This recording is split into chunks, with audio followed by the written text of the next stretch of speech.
नमस्कार। स्वागत है आपका वास्तु मंगल चैनल पर, जहां हम आपको देंगे वास्तुशास्त्र से जुड़े अनमोल टिप्स और सुझाव जो आपके जीवन में लाएंगे सुख, शांति और समृद्धि।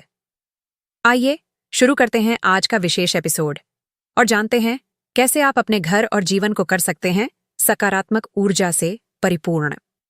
वास्तुशास्त्र प्राचीन भारतीय विद्या है जो भवन निर्माण, घर की व्यवस्था और ऊर्जा के सही प्रवाह पर आधारित है। इसे सदियों से जीवन में सुख, समृद्धि और संतुलन लाने के लिए अपनाया जा रहा है। इसके अनुसार सही दिशाओं और वस्तुओं के संयोजन से घर में धन, स्वास्थ्य और समृद्धि लाई जा सकती है। अगर आप अपने घर में मां लक्ष्मी का वास चाहते हैं और अपार धन दौलत प्राप्त करना चाहते हैं, तो वास्तुशास्त्र के कुछ सरल लेकिन प्रभावी उपाय अपनाने चाहिए। 1. मुख्य द्वार को आकर्षक और स्वच्छ रखें। वास्तुशास्त्र में मुख्य द्वार को घर का सबसे महत्वपूर्ण हिस्सा माना जाता है, क्योंकि यह घर में प्रवेश करने वाली सकारात्मक और नकारात्मक ऊर्जा का प्रवेश बिंदु होता है। मुख्य द्वार को हमेशा साफ सुथरा और आकर्षक रखें। दरवाजे पर कोई टूटी हुई चीज न हो और रंग चमकदार और शुभ हो। दरवाजे के पास शुभ चिन्ह जैसे स्वास्तिक या ओम का प्रतीक बनाएं, जो मां लक्ष्मी को आकर्षित करता है। इसके अलावा दरवाजे पर चांदी या तांबे का एक छोटा घंटा लगाएं। यह घर में प्रवेश करने वाली नकारात्मक ऊर्जा को दूर करता है और सकारात्मकता लाता है। मुख्य द्वार पर तुलसी का पौधा भी रखें, जिससे शुभ ऊर्जा का संचार हो और समृद्धि बनी रहे। 2. तिजोरी और अलमारी की दिशा। वास्तु के अनुसार घर में तिजोरी और अलमारी का स्थान भी बहुत महत्व रखता है। तिजोरी को हमेशा दक्षिण की दीवार के साथ इस तरह रखें कि उसका दरवाजा उत्तर दिशा की ओर खुले। उत्तर दिशा को धन की दिशा माना गया है और इस दिशा में तिजोरी रखने से घर में धन का आगमन होता है और स्थायित्व रहता है। तिजोरी में धन और आभूषण रखने से पहले उसमें लाल कपड़ा बिछाएं और मां लक्ष्मी की तस्वीर या उनका प्रतीक रखें। यह उपाय आर्थिक समृद्धि को बनाए रखने में सहायक होता है। 3. रसोई की दिशा और व्यवस्थितता। रसोई घर में संपन्नता का प्रतीक होती है और इसका सही स्थान धन धान्य की वृद्धि के लिए आवश्यक है। रसोई घर को हमेशा आग्नेय कोण, दक्षिण पूर्व दिशा में बनाएं। इस दिशा में भोजन पकाने से सकारात्मक ऊर्जा का प्रवाह होता है। खाना बनाते समय मुंह पूर्व दिशा की ओर रखें, क्योंकि यह दिशा सकारात्मक ऊर्जा का स्रोत है। रसोई को हमेशा साफ सुथरा और व्यवस्थित रखें और अनाज, दालों और तेल के डिब्बे कभी खाली न रखें। ऐसा करने से यह संकेत मिलता है कि आपके घर में कभी धन और अन्न की कमी नहीं होगी। 4. पानी के स्रोत की सही स्थिति। वास्तुशास्त्र में पानी के स्रोतों जैसे किचन का नल, बाथरूम का शॉवर या फव्वारा का स्थान भी महत्वपूर्ण होता है। पानी को धन और समृद्धि का प्रतीक माना जाता है, इसलिए इसे सही दिशा में रखना आवश्यक है। पानी के स्रोत को उत्तर पूर्व दिशा में रखें। इस दिशा में जल तत्व का सही प्रवाह समृद्धि लाता है। अगर आपके घर में पानी का रिसाव है, जैसे नल से पानी टपक रहा है, तो इसे तुरंत ठीक करवाएं। यह धन के व्यय और आर्थिक हानि का प्रतीक होता है। 5.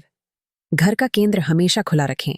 वास्तु के अनुसार घर का मध्य भाग ब्रह्मस्थान कहलाता है और इसे हमेशा खुला और हल्का रखना चाहिए। इस स्थान पर भारी वस्तुएं या फर्नीचर रखने से ऊर्जा का प्रवाह बाधित हो सकता है। घर के इस हिस्से को हमेशा साफ और खुला रखें ताकि सकारात्मक ऊर्जा का प्रवाह बना रहे।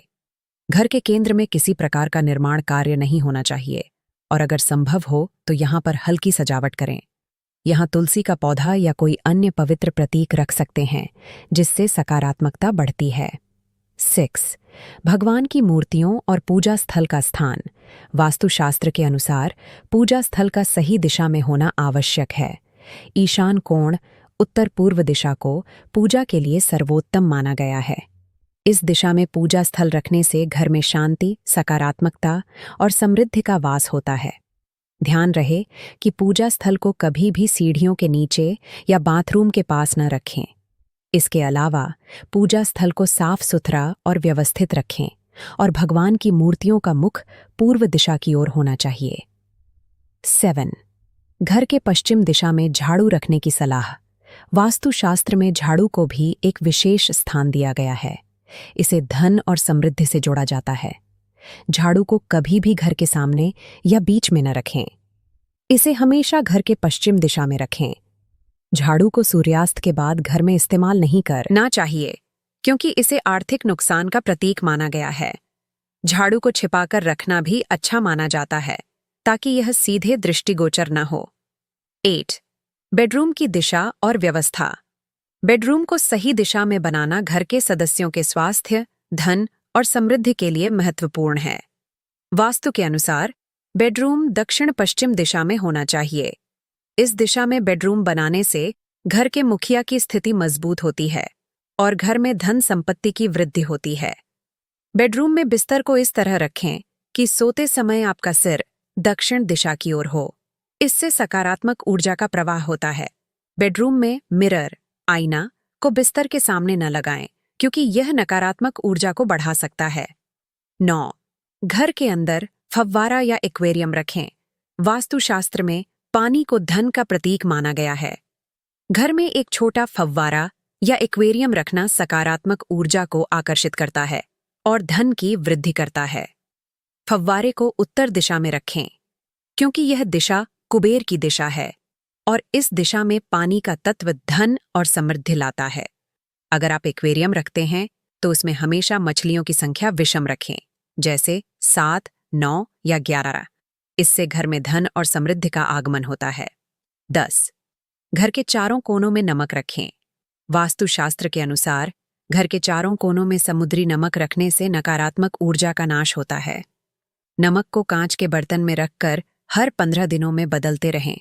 यह उपाय घर में सकारात्मक ऊर्जा को बनाए रखने में सहायक होता है और धन की कमी नहीं होने देता। इसके अलावा अगर संभव हो तो नमक के साथ एक छोटी सी हल्दी की गांठ भी रखें। इससे घर में समृद्धि और शुभता का आगमन होता है। वास्तुशास्त्र के ये 10 उपाय सरल होते हुए भी बेहद प्रभावी होते हैं। इन उपायों को अपनाने से आप न केवल अपने घर में सकारात्मक ऊर्जा का संचार कर सकते हैं, बल्कि मां लक्ष्मी का वास भी सुनिश्चित कर सकते हैं। हर उपाय का पालन करते समय यह ध्यान रखें कि घर में स्वच्छता, सजावट और संतुलन बना रहे, क्योंकि यही वास्तुशास्त्र का मुख्य उद्देश्य है। सही दिशा, वस्त्रों और रंगों का संयोजन आपकी समृद्धि और आर्थिक स्थिरता को बढ़ा सकता है। तो दोस्तों, आज के एपिसोड में बस इतना ही। उम्मीद है आपको हमारे द्वारा दिए गए वास्तुशास्त्र के ये टिप्स उपयोगी लगे होंगे। अगर आपने अभी तक हमारे चैनल वास्तु मंगल को सब्सक्राइब नहीं किया है तो तुरंत करें और जुड़े रहें हमारे साथ जीवन में सुख, समृद्धि और शांति लाने के लिए। धन्यवाद। फिर मिलेंगे अगले एपिसोड में। तब तक के लिए नमस्कार।